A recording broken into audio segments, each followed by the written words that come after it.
欢迎大家来到拜托 ATM。大家好，我是未来银行行长胡光，我是乡里 Sandra。未来银行里面金库呢很多现金，各位用智慧来提款。哇，今天不得了了，高学历的智慧竞技场。是，好，来，首先介绍这位是林亮君，你好。叶好，张丽好。清华大学硕士哦，高中就对政治有兴趣了。哇，好难得。对，刚好有一个机会，然后到这个当时也是市议员的办公室当工读生，然后就从工读生开始，后来就变助理。所以我大学的时候4年其实是边上学，然后边当助理。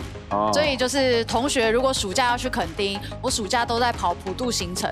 然后如果过年他们要揪我打麻将，我都在那个市场发春联。对，所以我的大学生活跟人家很不一样。对啊，来欢迎你啊！欢迎亮君。接下来介绍是赖鸿洲，你好。你好，行长好，洪乡里好。你好，他本身呢是在纽约大学念 MBA 的，对，然后现在是也开过公关公司嘛，那也还当过李连杰的顾问啊，是，对啊，这个哇，怎么会有这一段的？就其实那个杰哥那边，他应该说他5、6年前的时候，他想要把他自己的一些事业推到另外一个程度。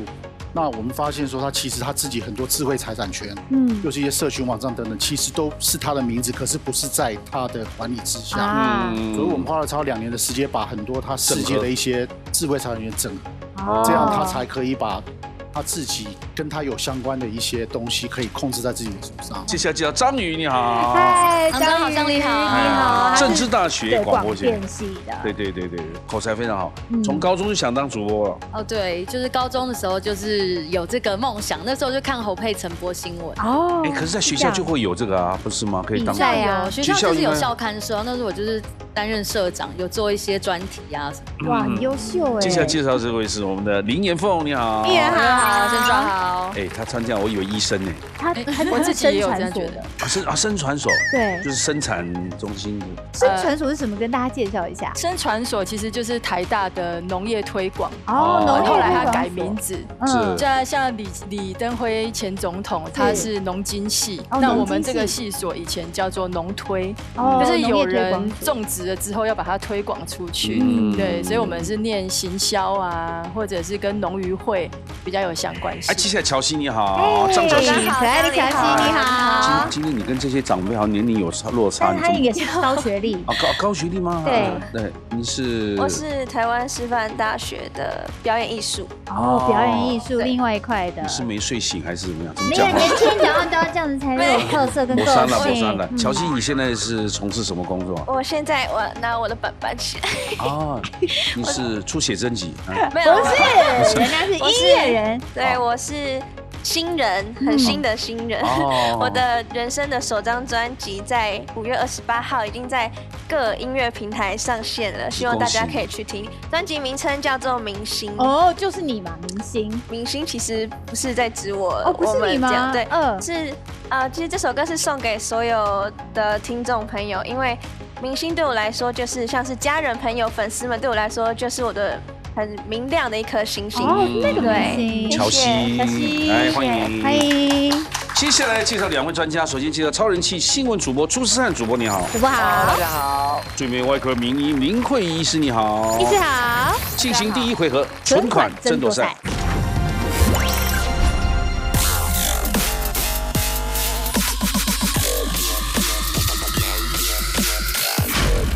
我们请乡里讲解规则。这一回合呢，金库准备了5万元要给大家。那怎么抢答？抢答之后轮流作答，一个答案就是2000元。我们要一起把这个5万元抢完为止哦。是，来，这一题就是朱思翰主播来去圈或叉，要讲请抢答才能抢哦。来，请出题。根据国外气候报道指出，2024年全球15个最大的环境问题有哪些呢？以前都是10大，现在15个，也就是可以抢3万块了。没错。来，请抢答。小西。那个全球暖化。没有错，而且特别是化石燃料所造成的这个全球暖化非常的严重。2000块钱。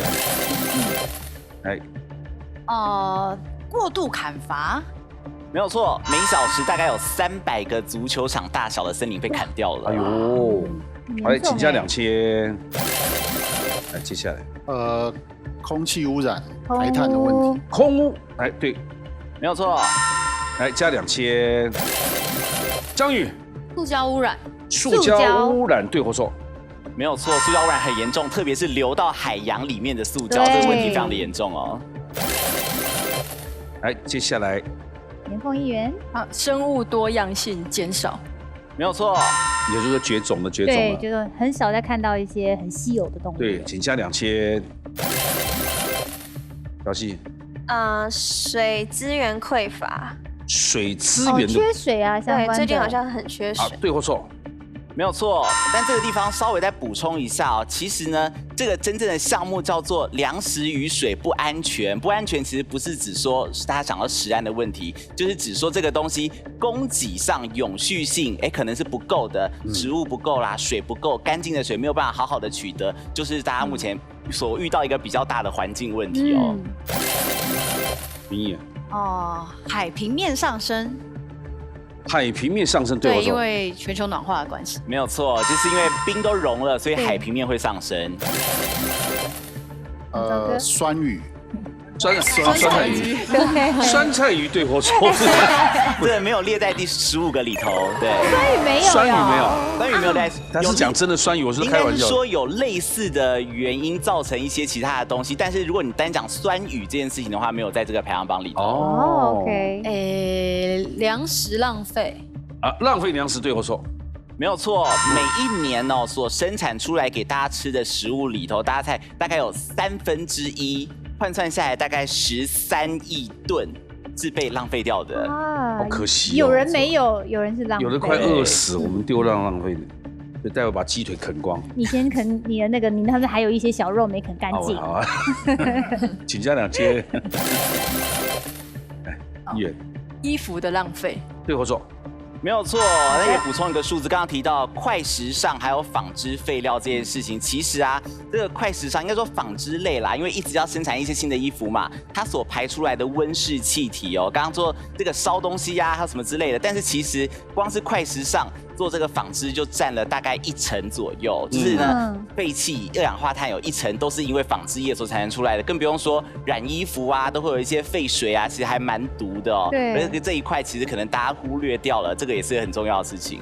所以有一阵子日本在卖那种没有用染料染原色的，对，叫客家布染的，这种原始的就 OK 了。对，黄色有点米黄色的，对，就不能黄，它染色的染呐，染好，来请加2000。这个主持人是专门找我麻烦的。没有，我在跟你对话。来，乔西。海水温度上升。这个跟刚刚讲的其实都有点重叠了，对，所以没有在这个15个里头。OK， 来，接下来林远。刚刚酸雨，但是这个老师有讲说有类似于海洋酸化。没有错，但这个地方再帮大家补充一下所谓海洋酸化是因为呢，这个海它也会吸收二氧化碳嘛，这其实大家现在都讲固碳海水其实可以帮忙吸收一些二氧化碳起来，但吸的太多怎样？这个碳酸是酸的所以呢海水的 pH 值就会变酸变酸的话，当然对于生物就会有一些影响了。OK。张宇。那个动物的污染，就比如说动物的一些排碳还有排粪那些的。没有错，而且呢，这一块其实是说就是农业的部分啦。其实说实在话，这个光是养牛或者是说一些畜牧类所产生的排碳量，大概是占了全部的1/3。哇，这么多！它比汽车污染还严重很多。而且养牛这件事情大概全世界目前有大概60%的农业面积，大家真的很爱吃牛肉，都拿来养牛了。然后牛又会产生一些温室气体，所以它其实是它吃太多牛肉，这个其实是二氧化碳一个蛮大的来源。这个以前我就是做这个金头脑的第一题，就是你会猜嘛？到底牛放出来的比较污染的，还是汽车排出来的？结果是牛比汽车还严重。对，只是大家没有意识到。那时候好可怕，怎么会？我们汽车污染成这样，还不如牛韩国有一部戏说支配物种，就是说他用人造的肉。对，取代那些牛肉就不用排放。如果大家只是要那个口感的话，可是他被人家追杀，为什么？因为养牛的整个一切工人都来追杀他。对来请加2000。你也。能源原料的开采。没有错，而且这个地方特别提到的是钴这个东西，其实跟能源有关系，就是现在大家用锂电池嘛，锂电池就需要这个钴，不管是电极啊，或是里头的一些成分。那用到钴这个东西，它其实大部分是在非洲的刚果开采出来的，有点像大家听到什么血钻石哦，因为当你今天是在这种地方去做开采，它又是一个很毒的东西的时候，那么在比较落后的地区，它可能人在开采的时候啊，徒手开采，然后又没有一些福利，没有一些保障，那么这个就是一个很大的，不只是环境哦，甚至是社会问题了。对，你讲的好像阿凡达有没有？去侵入人家的自然里面去开采一些东西。对啊，可是你现在变成电动车嘛，因为电动怕污染，像电动车的电池将来可能这些都会是就需要这些了。对，有一就有二，是没办法。来，请加2000。林议员，什么事？太急了。突然来打叉。我跟你讲哦，因为你们要抢3万块嘛，现在2万6，还有6000块可以抢。好，证明还有3个答案。张宇，那个贫富差距，贫富环境问题差距对或错？这是社会问题啦，不是环境问题。OK， 社会问题可多了，很难哦。海洋过度捕捞，过度捕捞对或错？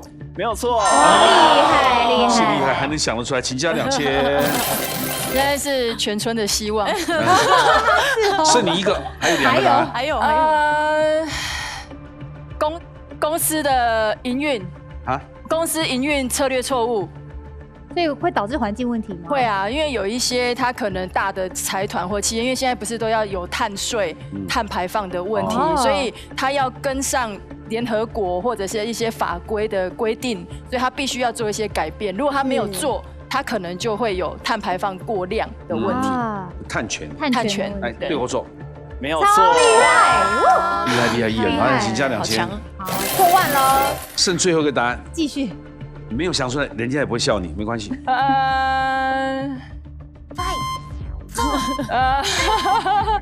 水资源减少，水资源减少对或错？就刚好讲过类似的，很难的，已经很厉害了。我告诉你，你们15个可以抢14个，了不起了，超厉害的，这个想都想不到。高学历。来，请补充最后一个。其实刚没有提到这个叫做土壤退化，跟酸雨是有点关系哦。第一个是因为空气不好嘛，这个土可能以前有比较多的有机质啊，那么后来其实也是因为这个开垦太多了，所以会有土壤退化的问题。目前呢，说这个土壤里面要有3到6%的这个有机质才是健康的啊。目前大部分你看到的土地都没有符合，以及就是说刚刚其实要补充一下，说这个治理不善哦，治理不善，大家觉得奇怪，这公司的问题跟环境到底有什么问题？但是经济学家们认为，其实呢，治理不善是现在最严重的环境问题，因为大家在算这个成本的时候啊，都没有去算说干净的空气多少钱，干净的水多少钱。我可能说以前做一些我的产品的时候啊，我可能造成了环境污染，你造成环境污染，你要不要付钱？这个东西现在大家在算成本的时候不会算进去嘛，所以说现在才开始，这几年才开始有一些碳权啦，刚刚讲到碳税，我说我要求我供应链我要碳中和，这一块其实也是大家没有看到，但是现在已经默默的开始要耕耘的部分了。来，我们接下来进行下一轮了，下一轮是林慧玉医生来举圈或茶，来，请出题。人们常说用脑过度会容易长白头发，请问改善白头发的方法有哪些呢？请抢答。林演。好，睡觉，睡眠充足。对啊，这个是好像什么都万用，不会摆。对，对哈，对，睡眠就是一个问题啊，怎么睡眠充足？现在大家不是睡眠充足的问题啊，是他们失眠呢。对，我已经躺了，可是我就是睡不着，怎么办？对，硬赖床。对，来，接下来请加2000。加2000。乔戏。梳头皮。刺激它。对的，有的。这样会让白发不会长？因为它其实，在按摩的过程中，血液循环会很好，所以它会让维持那个毛囊里面的那个黑色素细胞比较能够维持它比较长寿。所以头发那部分已经是非常非常末梢的，对不对？因为头发要供到那个血。对，所以但是其实真的像我们平常在开刀的时候，头皮划刀是最不会留疤的。就算你随便缝，它都不太会留疤。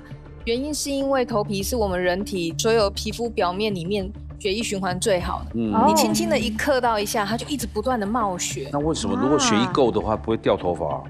血液够的话就比较不会，但是有一些人像。但我会再说会越来越多，所以有几个方法提供给大家了。好，来，平原，补充黑色的食物，芝麻或者是木耳，因为吃芝麻，黑芝麻对或错？对了，可以。来，请加2000。黄州，多运动吧。多运动对或错？对了，万用啦。请加2000。你说头部的运动啊，像头好壮壮啊，头发舞啊，不是啊，你整个这样运动气血舒畅的时候，应该也有帮助吧？来，张宇，补充蛋白质，补充蛋白质对或错？有的，加强2节，加2节，加强2节按摩，加2节，减少压力的来源，减少压力的来源对或错？对了，来，请加2000。小溪，多补充矿物质，矿物质也可以吗？矿物质对或错？对，是哪些矿物质？矿物质有哪些？像比如说我们吃的一些像木耳，或者是说像一些芝麻、黑豆。其实黑豆很多人都以为它是黑色的，所以才会造成黑色素变得多，不是。其实是因为黑豆里面它们这些东西含有一些像铜啊、锌啊、铁啊，那它可以延缓这些黑色素细胞的老化。哎，你也，多去山里走走，看看绿色植物。如果你这个都成立，那我们都到深海里游泳。对啊，来，对或错？这个其实有一点点重复了没有直觉的关系，就跟山里走走不在范围内。对，黄总，记得好像吃一些比较抗氧性的水果，像芭乐这种的，好像也会帮助。抗氧水果，抗氧水果对或错？对，没错。请加2000。张宇，维持良好的人际关系还有家庭关系，就让身心比较放松。这个重复了，压力嘛，就是减少压力，减压，减压。严凤，染头发，直接改善白头发，染头发，染黑啊，暂时性嘛。但是我也不能说他错啊，对或错？对了，最直接。确实，因为染发会破坏头皮。对，染久了会不好。所有任何行为会破坏头皮，染啊、烫啊，都会间接的影响我们毛囊的健康。最后2个答案来。哇，泡脚，泡脚对或错？你的泡脚是泡温热水，你会按它吗？这样问就要说会。哎，你反应还不错嘛！你这个说不会，我就把你打死。不会。哎，不会啊。会啦，是对的，没错，就脚底按摩啊。对。要脚底按摩，要先泡热水，他帮你脚底按摩。没错。哎，现在加2000。对不起，最后一个，我不知道这个也算不算，就是我记得好像是吃 B 群或者什么，好像也会改善一些这样的状况。 B 群对或错？答案是对的，可以，请加2000。B 群可以改善头发。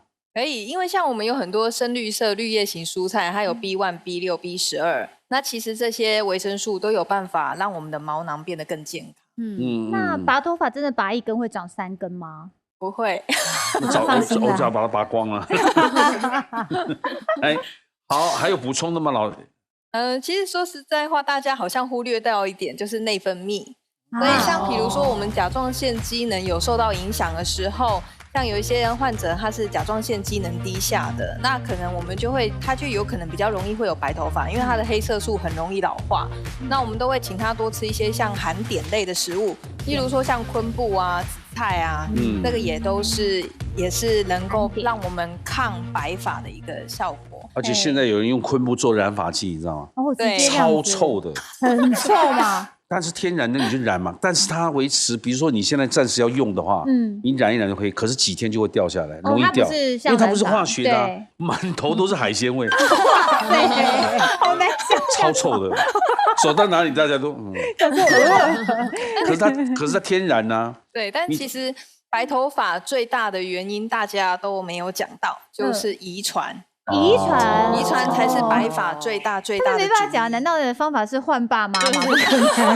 对，白头发也是少年白吧？你讲遗传少年白，少年白那种都是遗传。我一般到40-50岁，因为用脑过度多少还是会有啦。但我听那个移植头发的，他说白发很难解决，但是可以增加的就是你的发量可以种进去。OK。但是没办法改善白头发，比较难呐。我们先宣布他们奖金好了。好，亮君议员8000，洪忠哥8000，张宇8000，严凤议员16000，乔西10000。接下来进行下一回合，赢者全拿。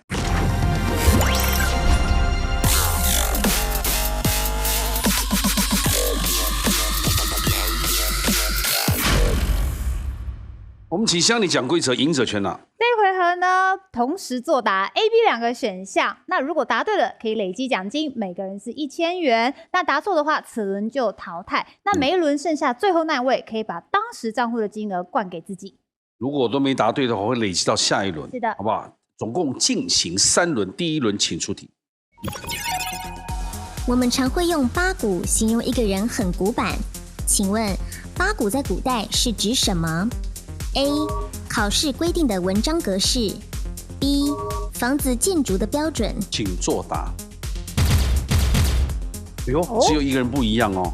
啊，对，房子建筑的标准。我就想说，房子就是正正方方的，就好像很古板，就没有什么样的一种想法的感觉。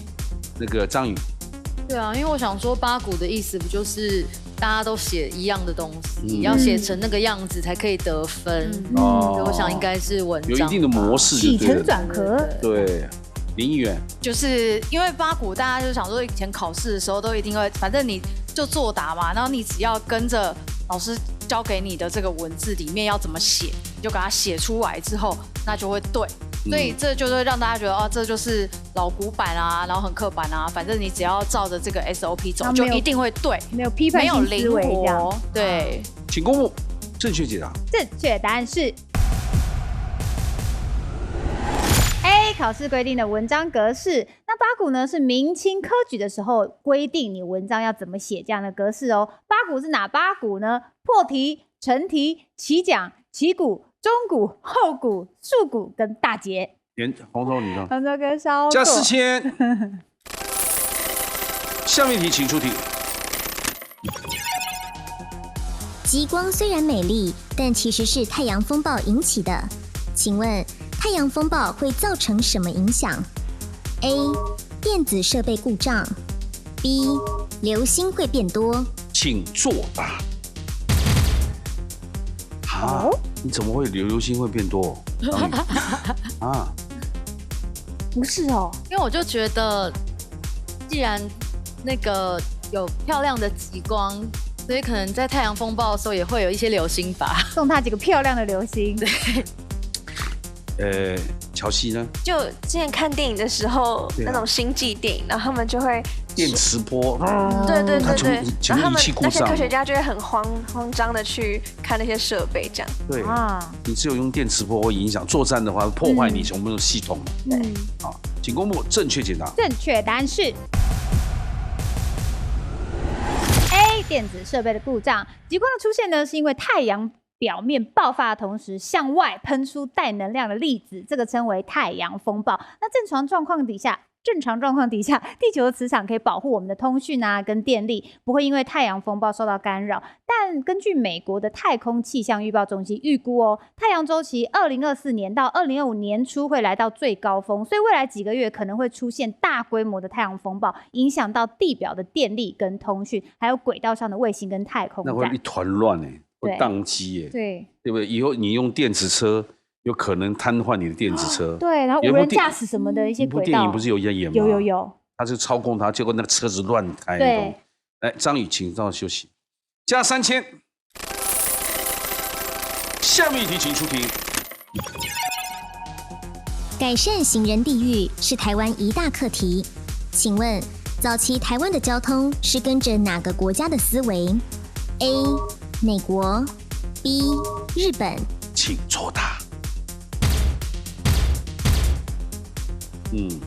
虽然我们不是驾驶跟日本同个方位，可是我们日本统治过我们。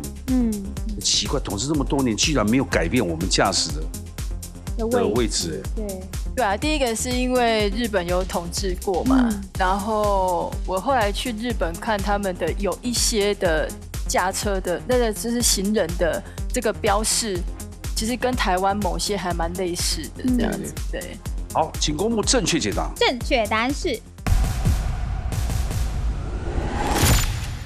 美国。我们现在讨论一下为什么会造成行人地狱。那就是因为我们跟着美国的这个交通思维，而美国呢，它是以车为本的一个交通，因为它到哪都要开车，它行人不会在真的街上这样走来走去。可是呢，在台湾，我们的住商混合生活模式底下，其实不适合美式的车本主义。所以长年以来，如果我们的交通设置是以类似美国车本主义优先，那接下来又有一些都市计划开发，这中间会产生很多错综复杂的问题，所以才会造成这样的规划，造成行人地狱。就适应，也就适应不良啦。虽然照美国是，但是我们的地理环境又不像。但是现在已经慢慢都让人行牵走嘛。对，所以要做很多配套。接下来，两位请回来。第一轮这里不加任何毛钱，这一轮你留下7000块，进入下一回合，赢者全拿。第二轮请出题。俗语吃的苦中苦，方为人上人，最早是比喻做什么事很辛苦。A. 读书 B. 耕作，请作答。当然是读书嘛，就是不读书才会去耕田放牛。也不一定啦。不是，以前就是这样，因为我那个很多叔公家里有田嘛，对，我一个叔公他就是不念书，我宁可去放牛，我也不要读书，所以才会有放牛班呢。是这样，放牛班就是这个意思。我们打车去放牛吃草。放牛班。对，来，请公布正确解答。正确答案是A. 读书。其实吃的苦中苦，方为人上人。这个俗语呢，出自于《警世通言》里面那个短篇小说。它的原文呢有一些不一样。它的原文是“不受苦中苦，难为人上人”。这小说里面有一户很努力读书，后来当举人做官的大户人家，他门上贴着这个对联，勉励后代子孙要好好读书哦。万般皆下品，唯有读书高嘛。这以前就是这样了。来，加5000。哇，累积。下面题，请出题。英文流行语 "Boyfriend Island" 男友岛是用来形容什么 ？A. 男友多到装满一座岛 B. 有男友就失联。请作答。有了异性就没人性。对，这个就是有异性没人性。闺蜜平常好的要死，一看她行径不对，这肯定有问题，对不对？什么约都不用约了。林议员笑得很开心。对，难道你也是 on Boyfriend Island 吗？没有，我只是觉得这个题目蛮不错，蛮可爱的。正确解答。正确答案是B， 有男友就失联。大家想，在岛上的人就会失联，很像我们中文说的有异性没人性。所以这个感觉就想说，你最近 Have you been talking to Sandra？ 然后他可能说 No, she's on Boyfriend Island. She's not calling anyone back. 谁打给他，他都不回电。对，下面一题，请出题。结婚是在自掘坟墓吗？根据哈佛健康杂志的调查显示，婚姻对男性健康有什么影响 ？A. 已婚男性更长寿 B. 未婚男性更快乐。请作答。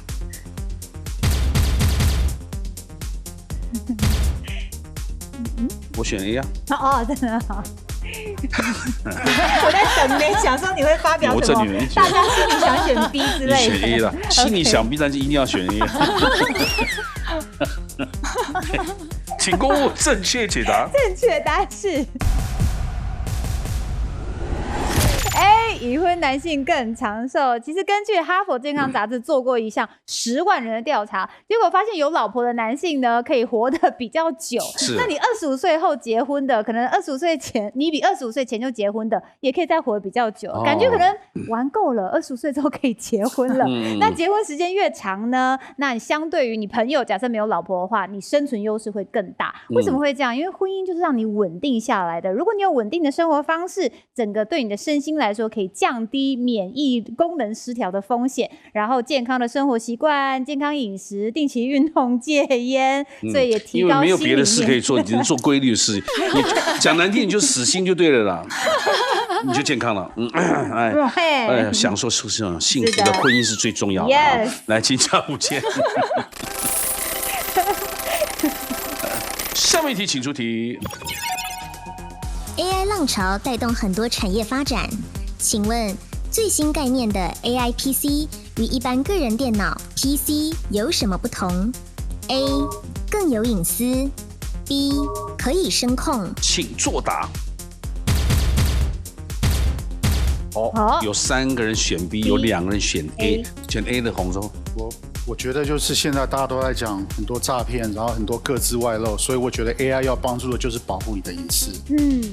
那可以声控呢？张宇，我觉得 AI 怎么可能跟那什么 ChatGPT 有关吧？反正就是以前电脑我都要打字，我现在可能可以用说的，就是帮我 Google 什么什么，搞不好是这个意思。来，请公布正确解答。正确答案是更有隐私。其实 AI PC 的其中的优点就是隐私性。怎么说呢？我们现在用的，比方说像 ChatGPT 这些跟 AI 相关的程式都是要远端的伺服器进行资料处理。也就比方说你查了个什么东西，你在问的这个过程都会到远端处理完之后再传到电脑，那你不知道这中间会不会有任何资料外泄的风险。但是 AI PC 呢，是你 AI 在你的本地这个电脑里面处理完数据，所以你的敏感的资讯呢是不会上传到云端的。好，那3位请到旁边休息一下，谢谢。加2000，24000。下面一题，请出题。会读书的人都比较聪明吗？请问，根据韩国节目调查，成绩前0.1%的精英学生，成绩好的秘密是什么 ？A. 记忆力超群 ，B. 很了解自己。请作答。都选一样的。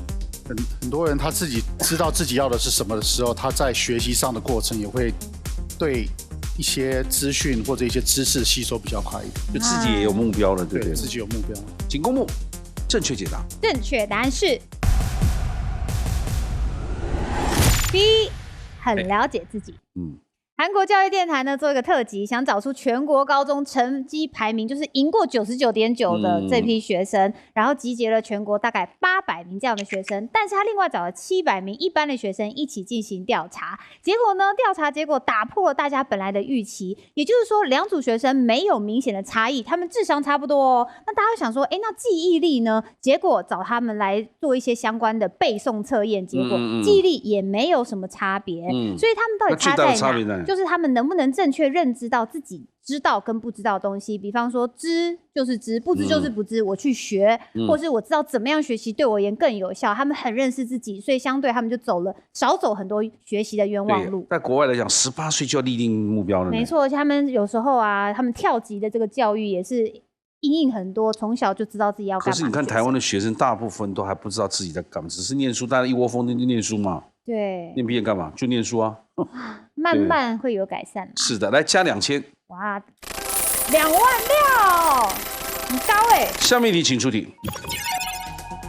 俗语“丈二金刚”比喻人搞不清楚状况，请问“丈二金刚”最早指的是什么 ？A.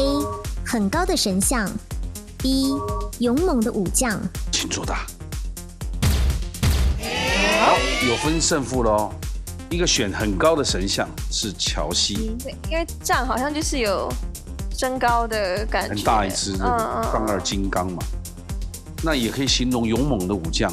对，我想说，搞不清楚状况就是勇猛的人，他可能没有想太多就直接冲，可是可能上面的人还没下达这个命令，他就开始往前去冲了。请公布正确解答。正确答案是 A， 很高的神像。那丈二金刚呢，出自于小说《金瓶梅》，丈二就是指很高的样子。那金刚呢，是手持金刚杵的佛教护法神。那丈二金刚本来是指1丈2尺高的佛像，因为佛像太高了，所以百姓呢摸不到他的头，所以我们常常说丈二金刚摸不着脑袋的感觉。这件事情是好像丈二金刚摸不到头，我摸不到他，我不知道他在想什么，是的，所以搞不清楚状况。来，请加1000。27000元，请到乔西的账户，那就3万7喽。来，请回来，还有一轮3万7。接下来进行第3轮，也就是我们的最后一轮，来，请出题。耗时70亿年的牛津英语大字典，堪称人类最大的知识库。请问，牛津英语大字典编纂大功臣之一是谁 ？A. 一个精神病患。B 一个水电工，请作答。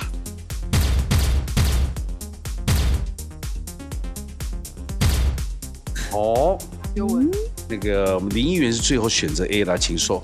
因为有的时候他们的思绪某部分来说可能会跳痛，对，就是跟一般的状况不太一样。他们有的时候会很有创造力啊，所以我是这样选的。所以人说精神病跟白痴跟天才一线间嘛，对对。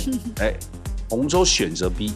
对，我觉得应该就是大家不会想到说很普通的一个人，其实可能有很多知识啊，他就是比较扎实的人这样子。林议员呢？丈二金刚摸不到头脑，对，摸不着头绪。对，就是因为真的是就是用猜的，但是就是想说，水电工感觉就是要很精细啊，因为你如果电没接好，水管没接好，就你知道漏电漏水的。对。然后因为就是字典里面的编纂，它从字根啊、字首什么的，然后想说，这个会不会跟他的职业有点相像？正确答案是 A， 一个精神病患。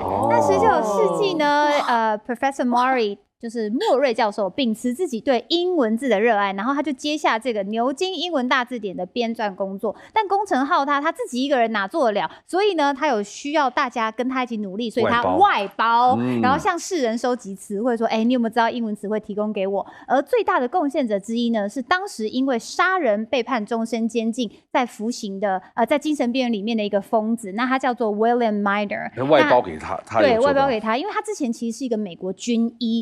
是很优秀的，但是他因为得了思觉失调之后，杀人住进精神病院，然后他提供了多达数万笔的词条，这是连专业语言学家都很难完成的 level。所以只有他这种人才做得出。有一部电影有在演这个，你是说那个吗？所以可以去看一下，叫做《牛津解密》这部电影，好像这本书就在讲这个故事。3位请到那边休息，2个人加2000。下面题请出题。怎么听都是那几首。根据知名音乐串流平台调查，为什么到了30岁之后更容易反复听相同的歌单 ？A. 没有时间新增歌单 ；B. 对新歌没有兴趣。对啊，为什么？来，请作答。这2个好像都可以耶。哟，马上胜负了。我在想自己也是这样，听来听去那首歌要更新比较难。有时候我在跑步的时候听一些新歌，可是听着听着又回到听老歌了，对，不太习惯，没有就好像穿那个睡衣的道理是一样，就没有那个安定感了。会听的就那几首歌，对，但到底是没有时间增加新歌呢，还是对新歌没有兴趣？2者，所以林议员刚刚说都有。对不对？对，你是没有时间，我们是没有时间，因为每天都在忙工作的事情，所以要连听歌可能都是把那个点开，然后都固定的歌单，就那几首重复播而已。对啊。可是这也是啊，所以演唱会你看的分不同啊，对不对？有时候你是年轻人，像会抢什么 BTS、Blackpink 的那种，或者萧敬腾，或者是谁，但是你会到一个中年。所以为什么有必要做那些老歌？对，因为他们那年代的回忆啊。对，回忆。对啊，那些老人家总不能杵着拐杖跟 Blackpink 抢的。搞不好他比你还会扭呢。而且最糟糕，这次你看到没有？我以前常常强调的，黄牛机制这种要管制。结果这次你看张学友生病的时候，谁赚钱？黄牛。但很多人就是没有办法，你在推黄牛，你只能推到你会赔死，对不对？哎，怎么聊到这个？哎呀，不好意思。来，请公布正确解答。正确答案是 B， 对新歌没有兴趣。那根据法国音乐串流平台发现人们在30岁左右是一个分水岭哦，大概就不会去听新的音乐了。那有60%的人会一直不断听以前的歌单，或是特定的几首歌。那原因呢，不是他们没有时间，而是这些歌呢，在他们听觉记忆中呢，联想到他们小时候美好的回忆。所以呢，像美国也有大学做过一些研究，那心理学教授表示，青少年时接触的音乐酸甜苦辣的那些滋味呢，我们都会有甜蜜的感情跟回忆。我们重复听，然后可以想到那个时候的自己。为什么有世代？哎，小朋友现在连周杰伦、张惠妹这都不认识了。对，还有人问过我说，孙燕姿是冷门歌手吗？我说哇，我们那个年代什么那个年代？我们现在我旁边那个主持人放张学友的头发乱了，他是什么歌？头发乱了，他不知道，对，他不知道，我都快疯了更不要讲我的歌，他根本没听过。你的歌我有听过真的吗？真的，那透露你年纪喽。来，请加1000，请到张宇账上。通通请回来，谢谢。我们3轮都比赛完毕，我们请乡里来宣布奖金。好，亮金1元8000，洪州哥8000，张宇11000，严凤1元16000，张乔希37000。哎，最后获胜者是张乔希，恭喜他进入最终决战 Battle ATM。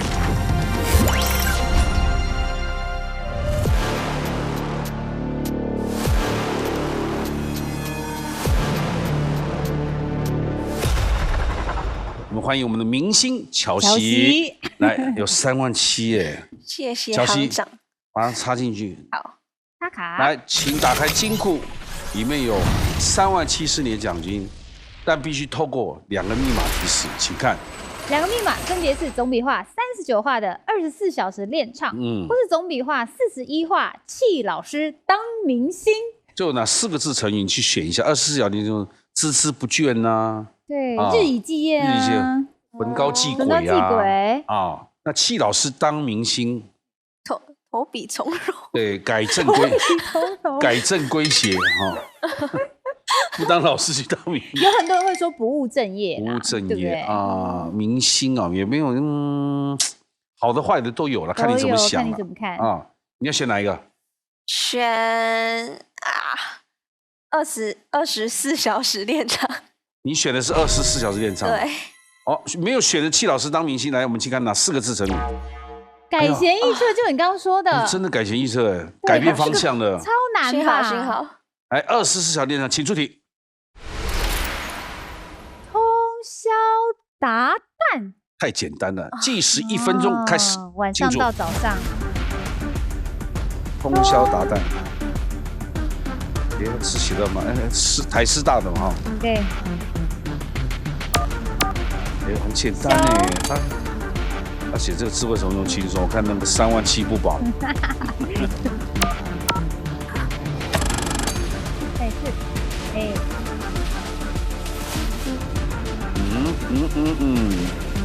不要吓他。好。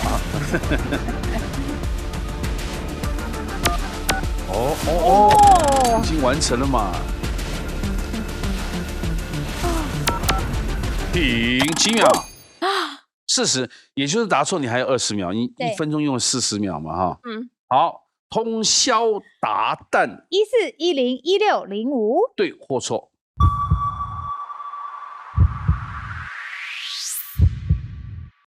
错。来，拿起笔来，准备20秒改了，计时预备，开始。要写哦。重写一次。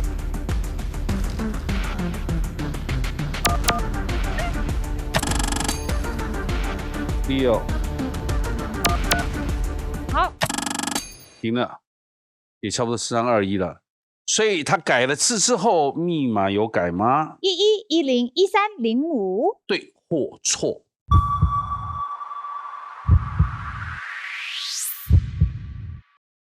来，恭喜37000耶！哇，蛮高的哎。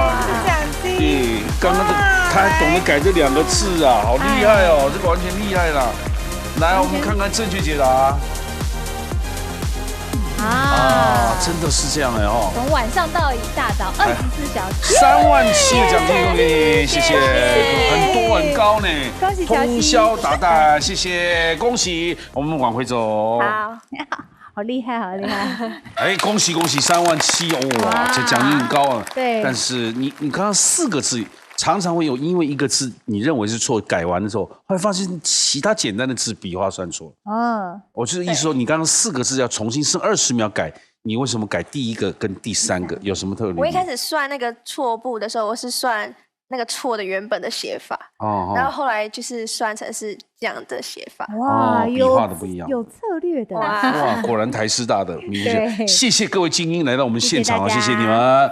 晚上8点，请锁定拜托 ATM， 把智慧变现，谢谢大家，谢谢。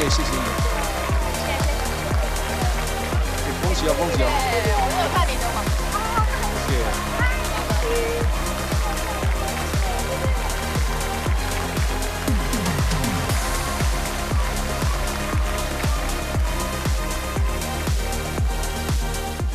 Battle ATM Who Dares to Battle？